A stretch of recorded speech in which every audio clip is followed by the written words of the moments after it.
Tu penses que tous les numéros 6 font le même boulot? Eh bien c'est faux, car certains sont là pour casser des jambes, d'autres sont là pour casser des lignes, et les meilleurs font tout à la fois. Aujourd'hui, on va voir les 4 profils de milieu défensif.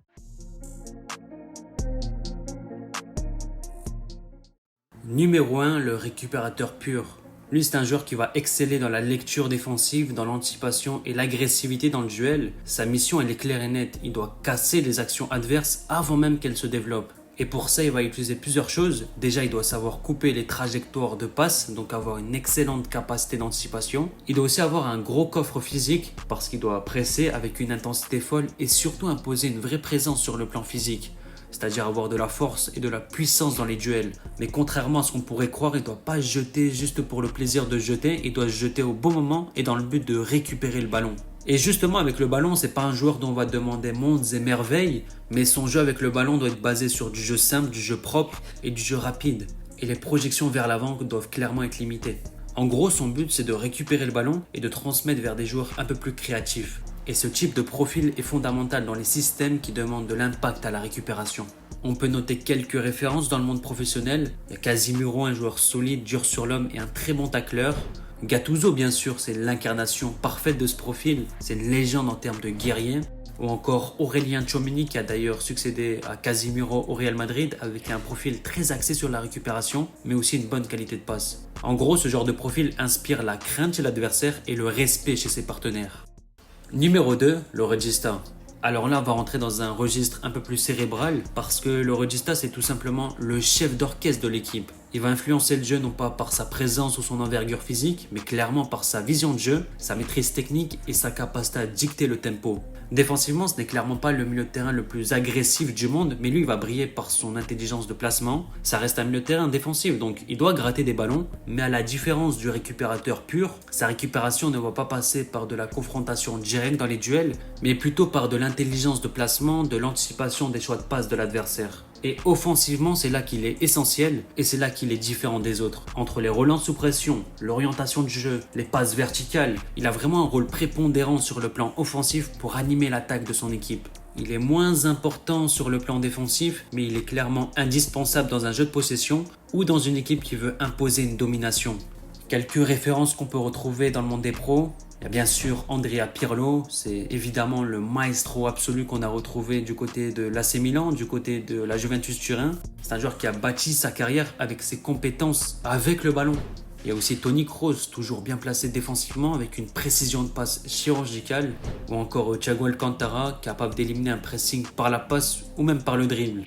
Et on peut le remarquer, ces joueurs ne sont pas les plus physiques, mais c'est surtout dans leur tête que ça va très vite. Et sur le terrain, ils ont une influence énorme dans la construction des actions. Numéro 3, le milieu hybride. Alors, le milieu de terrain défensif hybride, c'est un joueur polyvalent et ultra complet. Il est capable d'exister dans les deux phases du jeu. Déjà, sur le plan défensif, il est là pour récupérer des ballons, presser et mettre de l'intensité. Et sur le plan offensif, il doit aussi avoir une bonne capacité avec le ballon pour bien relancer. Ce qui est spécial dans ce profil, d'ailleurs, c'est le seul, c'est dans cette capacité de projection. Il doit se porter vers l'attaque pour apporter un surnombre offensif. Évidemment, ce type de profil demande d'avoir un volume de jeu exceptionnel, de l'intelligence dans les déplacements et aussi une capacité à s'adapter en temps réel. Ce genre de joueur, c'est un relais essentiel pour le coach car il n'est pas seulement cantonné à un rôle de sentinelle, il peut également évoluer en tant que relayeur. Quelques références qu'on peut noter. Premièrement, en tête de liste, le premier nom qui vient à l'esprit, c'est N'Golo Kanté. Quand on parle de pressing, de récupération, de projection, c'est clairement le premier joueur qui vient à l'esprit. Il y a aussi Declan Rice, un joueur qui a un énorme volume de jeu du côté d'Arsenal. Il est capable de mettre de l'impact physique et aussi il a une capacité de projection. Et enfin, j'aimerais parler d'un joueur qui fait une grande saison du côté du Paris Saint-Germain, c'est João Neves. C'est un joueur qui est petit par la taille, mais qui a un volume de jeu impressionnant et on peut le voir de partout sur le terrain. Ce type de milieu défensif, c'est clairement un monstre d'activité. Il doit tout faire, défendre, presser et même relancer. C'est un rôle qui est bien sûr exigeant, mais qu'on retrouve de plus en plus dans le football moderne. Numéro 4, le pivot. Alors lui, c'est un profil très spécial car c'est le joueur qui va structurer toute l'équipe.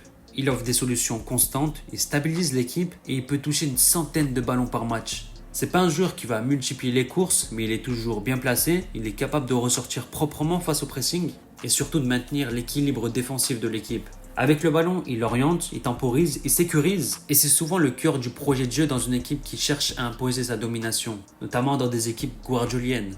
Il y a deux références qui pour moi me tapent à l'œil dans ce profil. Premièrement, Sergio Busquets, légende absolue du FC Barcelone. C'est pas le joueur le plus rapide ni le plus athlétique, mais qu'est-ce qu'il est intelligent dans ses déplacements, dans ses choix avec le ballon, et surtout sur le plan technique, c'est un joueur qui est très sûr. Il y a aussi Rodri, qui est devenu le meilleur joueur du monde en 2024. Ça a été le cœur du jeu de Manchester City, tout passe par lui, et quand il n'est pas là, on voit que son équipe est perdue. En gros, l'importance de ce rôle, c'est être la tour de contrôle de l'équipe. Comprendre les profils de milieu défensif, c'est comprendre toute la richesse de ce poste parce que tous les numéros 6 ne se ressemblent pas. Chaque type de joueur peut exceller s'il connaît ses forces et il s'adapte à son environnement tactique. Et c'est là que c'est essentiel car selon tes capacités naturelles et ta façon de jouer, tu vas pas travailler les mêmes choses même si tu joues au même poste. Alors maintenant je te pose la question, toi t'es quel type de milieu défensif? Fais-le moi savoir en commentaire. Merci d'avoir regardé la vidéo jusqu'au bout, c'était Cascaout. À la prochaine, ciao.